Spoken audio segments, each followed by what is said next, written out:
जय सिया राम मित्रों। जैसा कि आप जानते होंगे, हमारे हिंदू धर्म में सनातन में 33 करोड़ देवी देवता हैं या 33 कोटि के देवी देवता हैं। इसे लेकर सनातन धर्मियों में ही भ्रम की स्थिति है, जिसे इस आज के वीडियो में स्पष्ट करने का प्रयास होगा।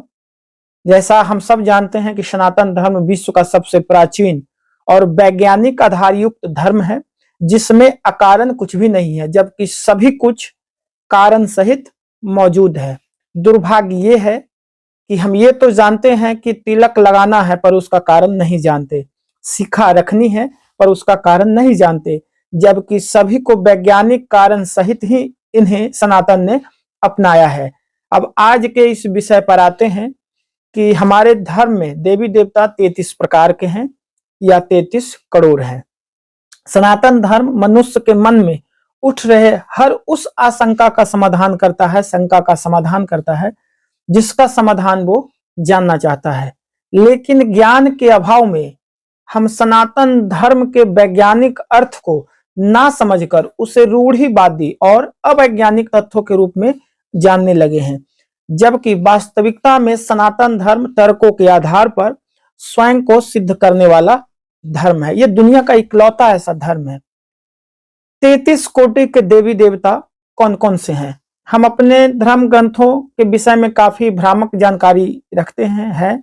हम शायद उसके वास्तविक अर्थ को ना तो समझ पाए हैं और न ही उन्हें सही तरीके से परिभाषित कर पाए हैं।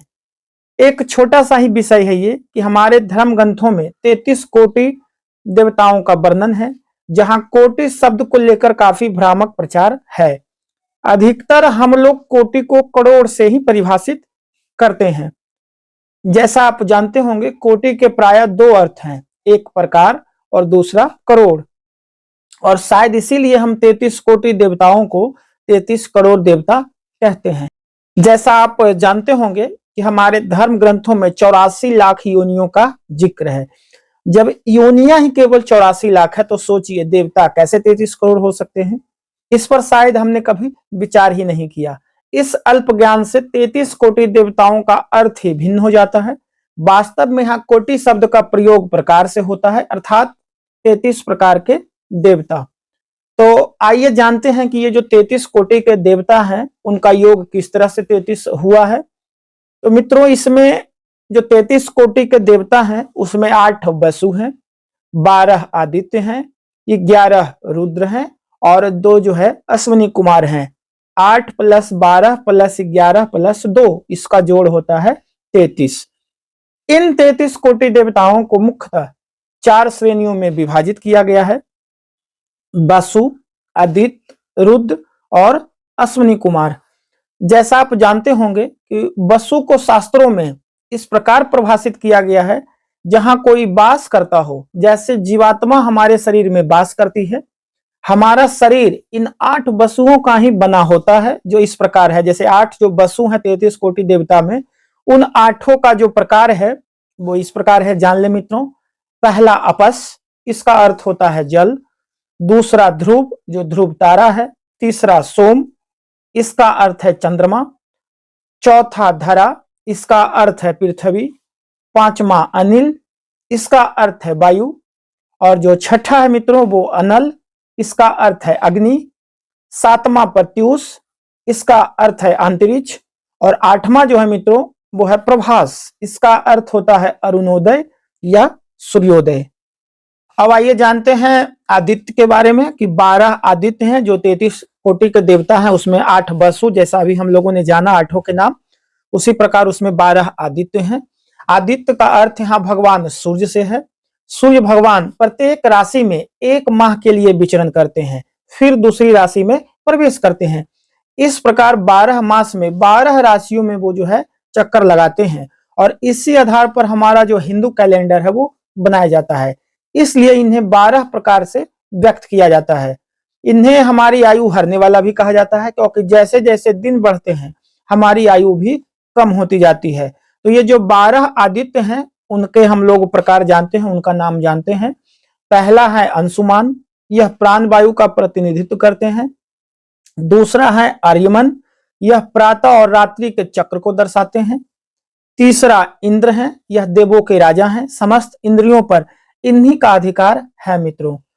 चौथा जो है वो त्वष्टा है, यह वनस्पति और औषधियों का प्रतिनिधित्व करते हैं। पांचवा धाता, यह प्रजापति के रूप में है और इन्हें सृष्टिकर्ता भी कहा जाता है। छठा जो है मित्रों वो पंचजन्य है, यह मेघों का प्रतिनिधित्व करते हैं जो वर्षा के भी कारक हैं। सातवां पूषा है, यह अन्न का प्रतीक है और उसमें उपस्थित ऊर्जा, स्वाद और रस को दर्शाते हैं। आठवां भग, यह शरीर में चेतना, ऊर्जा शक्ति, काम शक्ति तथा जीवंतता की अभिव्यक्ति को दर्शाते हैं। नौवां का नाम जो है मित्र है, यह सृष्टि के विकास के क्रम को दर्शाते हैं।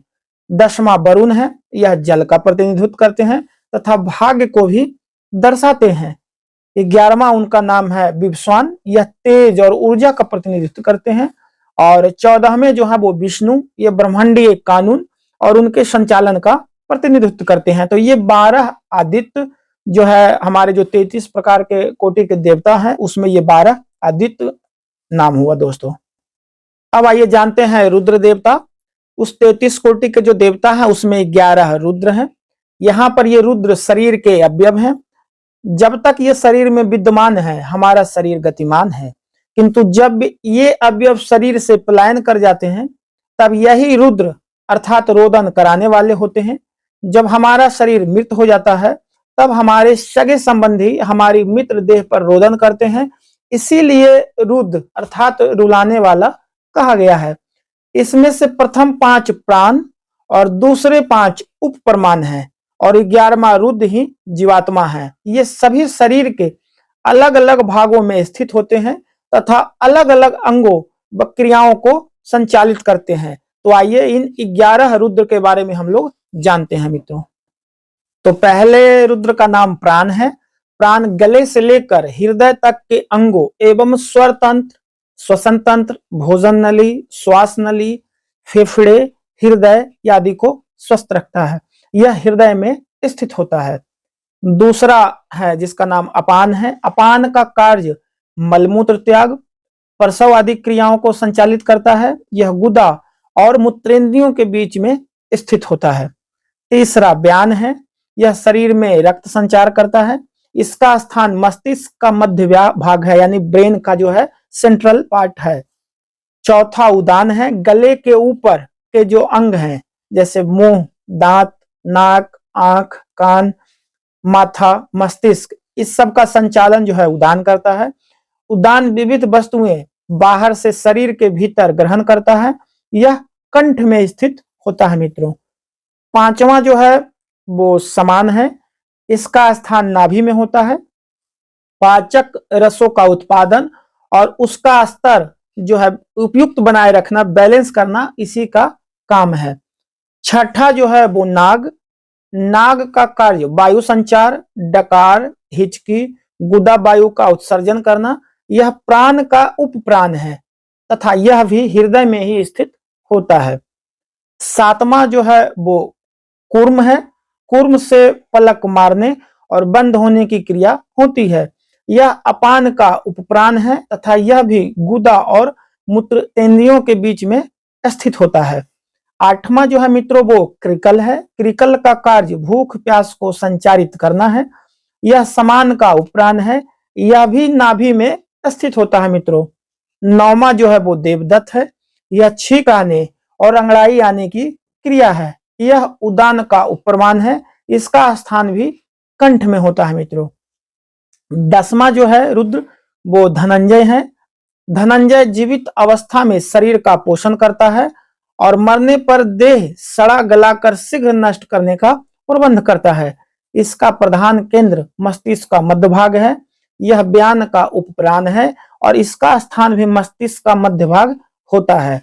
और जो 11वां है मित्रों वो है जीवात्मा। इसके निकलते ही शरीर क्रिया करना जो है बंद कर देता है।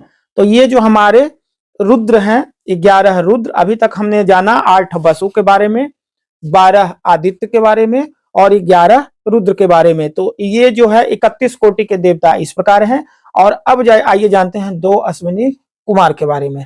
तो जैसा हम जानते हैं मित्रों अश्विनी कुमार 2 हैं। अश्विनी कुमार त्वष्टा की पुत्री और सूर्य देव की संतान है, जिसे आयुर्वेद का आदि आचार्य माना जाता है। और इनके नाम इस प्रकार हैं, पहला नासत्य और दूसरा जो है वो दस्त्र है। इस प्रकार हिंदू धर्म में वर्णित 33 कोटि देवताओं का जो टोटल योग है 33 कोटि देवता, उसमें 8 वसु हैं, 12 आदित्य हैं, 11 रुद्र हैं और 2 जो है अश्विनी कुमार हैं। तो मित्रों, जैसा हम जानते हैं कि अधूरा ज्ञान हमेशा घातक होता है और यही अधूरा ज्ञान हमें सत्यता से दूर कर देता है। तो कुछ ऐसे अधूरे तत्व जो वैदिक सभ्यता का भ्रामक रूप प्रस्तुत करते हैं, जबकि वास्तव में वैदिक सभ्यता एक गणनात्मक विश्लेषण पर आधारित है और अपनी सत्यता को आज भी प्रामाणिकता के साथ प्रस्तुत करती है।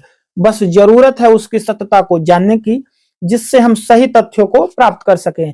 इसलिए 33 करोड़ या 33 कोटि देवी देवता कौन है, इस पर आपका जो संदेह है आज बस मिट गया होगा। तो आज से आप इस बात को जो जैसा आपने समझा, जाना कि 33 कोटि देवताओं का क्या योग है, 8 वसु, 12 आदित्य, 11 रुद्र, 2 अश्विनी कुमार, और इस जानकारी को आप एक दूसरे से शेयर कर सकते हैं। जो भी सनातन प्रेमी हैं, आपके मित्र हैं, बंधु हैं, परिवार हैं, वहां तक आप चाहें तो इस वीडियो को शेयर भी कर सकते हैं। अगर ये वीडियो अच्छा लगा तो लाइक भी करें और अभी तक आपने चैनल सब्सक्राइब नहीं किया है तो आप जरूर करें। इस चैनल पे इसी तरह का जो है ज्ञान अपने सनातन का, धर्म का, सही तथ्यों का, पर्यावरण का, भिन्न भिन्न जो है प्रकार के अलग अलग चीजों जिसे जानना हमारे लिए बहुत जरूरी है, वैसे ही अलग अलग टॉपिक पे इस पे जो है वीडियो आती रहेगी। तब तक के लिए आदेश करें, फिर अगले वीडियो में आपसे मिलेंगे। चलिए तो आज जय सिया राम मित्रों। हर हर महादेव, हर हर महादेव, हर हर महादेव।